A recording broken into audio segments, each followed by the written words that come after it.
शांति से भी बड़ी होती है शांति। शांति तो ये होती है किसी ने दो चार अपशब्द बोल दिए और फिर भी आप कुछ उत्तर नहीं दे रहे, चुपचाप बैठे हैं, ये शांति है। पर शांति किसको कहते हैं? शांति वो होती है किसी ने गाली दी, अपशब्द बोला, उसके बाद भी मन में आए भगवान इसका मंगल कर दे, भला कर दे, ये होती है शांति। तो नाम जापक के मन में शांति नहीं, शांति से भी ऊपर है, ये शांति आ जाती। हरिदास ठाकुर महाशय को कोड़े मारे जा रहे हैं, बार बार कोड़ों से पीटा जा रहा है, और ये मन में क्या कह रहे? मन में कह रहे प्रभु ये बेचारे अज्ञानी, इनको क्या पता कौन कौन साधु, कौन वैष्णव, कौन क्या। वैष्णव को, नाम जापक को कोई मारता तो कितना बड़ा अपराध बनता है। तो हाथ जोड़ करके कह रहे प्रभु ये मार रहे हैं हमको, पर आप इनको कोई कष्ट मत देना। ये होता नाम जाप, ये नहीं होता। हम क्या बोलेंगे? हमारे अगर थोड़ा वो नाम जाप करें और हमको किसी ने मार दिया तो हम क्या बोलेंगे? देख लेना, भगवान का नाम लेते, भगवान देख लेंगे अब इसको।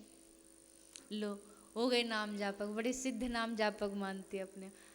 हम भगवान के नाम पे डाल देते, अब देखो भगवान देखना इनके साथ क्या करेंगे, हमारे साथ ऐसा किया। ये नाम जापक का लक्षण नहीं। वो कह रहा है भगवान इसका मंगल कर देना, ये नाम जापक का लक्षण है। फिर कह रहा अव्यर्थ कालत्व। अव्यर्थ कालत्व मतलब नाम से बढ़कर कोई वस्तु अच्छी ना लगे, अच्छी नहीं लगेगी तो फिर दूसरी वस्तुओं में, दूसरे कामों में समय भी नहीं देंगे। जब अच्छी नहीं लगेगी तो क्यों समय देंगे? और तद विस्मरणे परम व्याकुलता। आप एक क्षण भी अगर नाम भूल जाए तो व्याकुलता हो जाए। क्यों नाम नहीं निकल रहा जीभ से, क्यों भगवान का नाम दूर हो रहा है, व्याकुलता आने लग जाती है। ये नाम जापक का एक लक्षण है। नाम जापक का लक्षण है मान शून्यता। मान शून्यता हो जाए कि कोई प्रतिष्ठा अच्छी, जैसा कहा था कि अच्छी ना लगे, कहीं प्रशंसा हो रही हो तो कान बंद कर ले। ये नहीं कि मन में सोचे कि हाँ राधा रानी मैं जानता हूँ ये सब आपने भेजा है इनको, कि इसको थोड़ा सा पछाड़ डालो नीचे जमीन पर, तभी तो बड़ाई कर रहे, प्रशंसा कर रहे हैं। तो मन में एकदम से बचाने के लिए कि श्री राधा रानी हमें बचा लो इससे, हमारे बस में नहीं। प्रशंसा बड़ी मीठी चीज है, बहा ले जाती है, घुमा ले जाती है, सो हमें बचा लो। ये मान शून्यता आ जाए, विरक्ति आ जाए। विरक्ति मतलब जैसा कल कहा था, तन भले संसार को दे दो पर मन उन्हीं को देना ये याद रहे, यही विरक्ति है, यही वैराग्य है। आशाबंध। आशाबंध मतलब दृढ़ आशा। दृढ़ आशा ये हो कि वो हमको मिलेंगे, ये आशा भी मन में होनी चाहिए। भले हैं बुरे हैं पर मिलेंगे, ये आशा मन में बिठानी पड़ेगी। और फिर कहा समुत्कंठा। समुत्कंठा कोई भी बाधा आए पर नाम जाप की जो उत्कंठा वो खत्म ना हो। हमको जिसके हम नौकरी करते हैं ना, वो हमको गालियां दे, भर भर के गालियां दे, फिर भी हम उसकी गाली चुपचाप सहन कर लेते हैं, क्योंकि हमें पता है इसका फल बड़ा मीठा है। सैलरी, पैसा मिलेगा, फल मीठा है।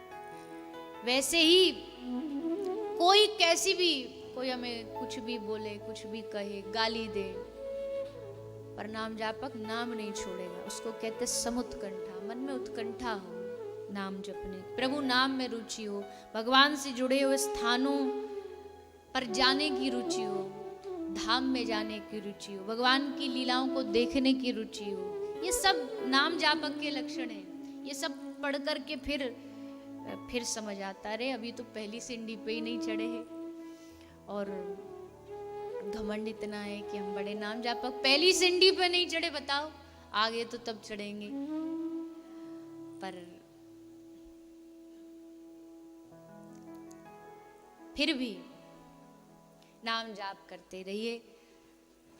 उस नाम की शक्ति हमें बाद में समझ आएगी, पर यह ना हो कि जब समझ में आए, जब पता लगे उस लोक में जा कर के थोड़ा बहुत जो नाम जाप किया उससे कुछ थोड़ा बहुत मिल जाए, स्वर्ग में पहुंच गए कुछ कहीं ऐसे लोक में, और तब कहा जाए कि आपको ये फल कैसे मिल रहा, आपने उस समय ऐसा किया था ना, वो नाम लिया था उससे मिल रहा, तब आएगा अरे काश उस समय याद आ जाता, कितना जपते।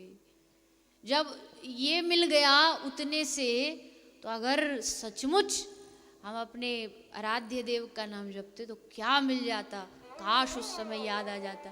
अब वही काश वाला जो तब याद करते वो अब याद दिला रहे हैं भगवान, वो इस समय भगवान याद दिला रहे हैं कि वो काश वाला समय ना आ जाए कि अब पछताए होत क्या जब चिड़िया चुग गई खेत। अभी तो खूब समझदारी है। हमेशा कहती देखो जिनको भगवान नाम के बारे में पता ही नहीं, राधा नाम के बारे में पता ही नहीं, तो वो तो बेचारे हैं, है ना बेचारे। उनको मुझे तो लगता पाप भी उनको क्या ही लगेगा, क्योंकि जानते ही नहीं, वो भी पाप पुण्य से ही परे हैं कि उनको पता ही नहीं कर क्या रहे हैं, क्यों कर रहे हैं, कैसे कर रहे हैं। पर जिन लोगों को पता है कि ये जपना चाहिए, ये करना चाहिए, और फिर भी नहीं करेंगे तो समझो कितना भारी अपराध है, कितना बड़ा अपराध है। तो इसलिए वह यही निवेदन है कि नाम गाने सदा रुचि, राधा नाम का स्मरण करते रहिए। हरे कृष्ण भी बार बार उदाहरण दिया है शास्त्रों ने, हरा राधा ही है, कृष्ण के चित्त को हरण करने वाली, इसलिए उनको हरा कहा जाता है। वो भी श्री राधा रानी का ही नाम है। तो जितनी शक्ति कृष्ण में है उतनी शक्ति श्री राधा रानी में। और ये नाम गान केवल हम नहीं, एक बार क्या हुआ, निकुंज में श्री राधा रानी बैठी थी सिंहासन पर, और कहीं से स्वयं जाकर के, वैसे तो ऐसा होता नहीं, कोई कार्य होता तो सखियों को बोल देते कि तुम जाओ जा करके ले आओ, पर आज राधा रानी ने स्वयं जाकर के तुलसी, थोड़ी सूखी तुलसी इकट्ठा की, उसको ला करके फिर अपने सामने एक सखी से धागा मंगवाया, धागा लेकर के उसको पिरोया। तो वहाँ सब सखी आश्चर्य में खड़ी खड़ी पूछ रही है कि ये क्या आज नया लीला शुरू हो गई। तो कहा क्या कर रही हैं आप? राधा रानी बोली मैं माला बना रही हूँ, तुलसी की माला। बोले आप क्या करोगी तुलसी की माला का? बोले उसमें उस पे नाम जप करूंगी। सखी बोली आप नाम जप करोगी? अरे नाम जप तो इसलिए किया जाता है कि हमको प्रिया प्रीतम मिले, आपको क्या पाना है जो आप नाम जप करोगी? तो श्री राधा रानी बोली देखो कृष्ण मुझे प्राप्त तो है, पर प्रियतम कभी कभी आते हैं, कभी कभी चले जाते हैं, कभी आते हैं फिर चले जाते हैं, तो उनका सानिध्य मुझे निरंतर प्राप्त हो, इसलिए मैं नाम जप करूंगी। अच्छा, तो सखी हंस करके कहती है कौन सा नाम जप करोगी, कौन सा मंत्र करोगी? तो राधा रानी बोली वो भी तू बता कौन सा करूं, मैंने तो कभी किया नहीं, तो तू बता कौन सा मंत्र जाप करूं। तो ललिता बोली देखो सब मंत्रों का सिर मोर क्या है, सब मंत्रों का सार तो श्री राधा है, तो इसलिए आप श्री राधा नाम का उच्चारण करो। राधा रानी हंसी, अपने ही नाम का मैं खुद उच्चारण, नहीं नहीं नहीं, ये तो थोड़ी, कुछ और बता। तो सखी बोली अच्छा एक काम करो, कृष्ण की प्राप्ति करनी है ना, तो जैसे कभी कभी क्या होता, कोई वस्तु आपको चाहिए, कोई चीज आपको चाहिए, भोजन चाहिए, भोजन नहीं मिल रहा, कोई बालक चिल्ला रहा है मुझे भोजन भोजन, तो भोजन भोजन कहने से भोजन नहीं आएगा। उस बालक का कोई माँ हो, पिता हो, दादा दादी हो, बहन भाई, उसको बोले तो दे देगा। तो अगर आपको कृष्ण प्राप्ति करनी तो कृष्ण का जो सबसे प्रिय है उसका नाम ले लो, तो आपको उसका जाप करो। तो राधा रानी बोली कृष्ण का सबसे प्रिय क्या है? तो फिर एक सखी बोली वो तो आप हो, तो अपना नाम जपो। राधा रानी बोली तुम सबकी मति बोरा गई है क्या, घुमा फिरा करके फिर वही, कोई एक नाम बताओ।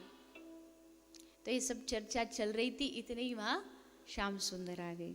बड़ी गंभीर चर्चा चल रही है, हाथ में माला भी, वाह वाह, बड़ी साधनाएं हो रही हैं आज निकुंज में, किसका नाम जप, मतलब वही डिसाइड कर रहे हैं कि किसका करना है। अभी हो नहीं पा रहा कि किसका नाम जपे। राधा रानी, ललिता कहती अपना नाम ये जपती नहीं, और आपका प्रिय वो भी यही है तब भी अपना नाम नहीं जप रही।